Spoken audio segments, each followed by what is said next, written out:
I mean, I'm just looking at this story on myjournalline.com. I told my husband to resign many times. I think yesterday was exactly 5 years.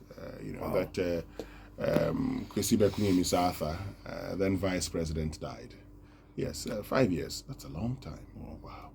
And I mean, may his soul continue to rest in peace. I mean, I know a lot of people have been, talking about how you don't run an economy with books and everything. You need a lot of industrial knowledge and everything. But the wife's, comment or statement that she asked him to resign many times brings to the fore our own politics, for instance, because sometimes you think you may be doing well, and particularly for our other halves. If you're a man and you're going through politics, you think you're probably doing well, but it's also because our politics is one that does not focus mainly on issues.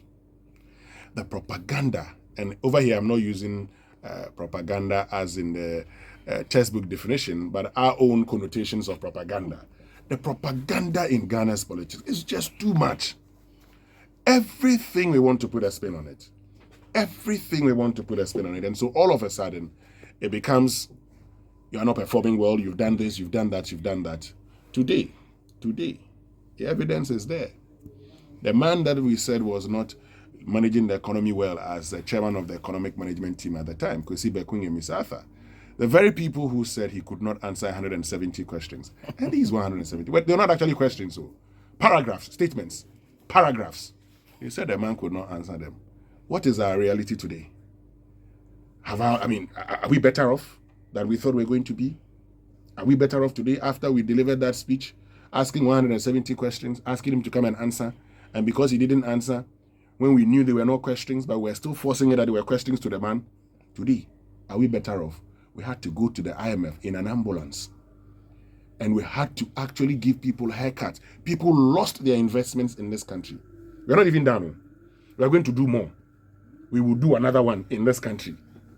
Just because we had to go to the IMF. Just because our pride, individuals' pride, would not let them go to the IMF. You say you are a proud nation. You will not do the things that others have done. And watch this.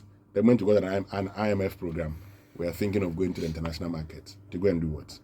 Your guess may be as good as mine.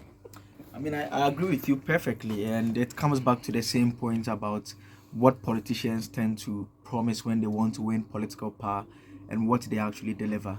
And so the last couple of years, I mean, has been a very more or less like a way of all of us understanding the state of affairs. And I don't know how the election 2024 campaign will be like, because we've had opportunities to see everything. And for me, Amissah Arthur, I mean, and the wife comment about wanting to have him resign points to the fact that, I mean, look, a lot of the things that were happening around that time was quite difficult for the family. And we need to also understand in the political space that beyond what we see in the public, there's also that private personal person who is maybe dealing with various issues. That does not in any way mean that when people decide for themselves to seek political office, we should not hold them to account and demand the very best of them. But then again, the question remains that to what extent and how clean shall our body politic be? I mean, should it be about personal attacks? Should fluency and ability to make sarcastic remarks against others be signs of competence and be the one that can convince people to vote for other people eventually? All these are matters that we can't ignore going into election 2024. And trust me, the economy will continue to be topical. And I think what we've learned in the last couple of years raises the issue again that what would we look out for when we are going to make decisions? I mean, during the review, we were talking about Agenda 111, Agenda 88, and all that became of it. Big, nice promises that in the end, not much comes out of it. I think we are in very difficult times, and we will hope to see that things will get better.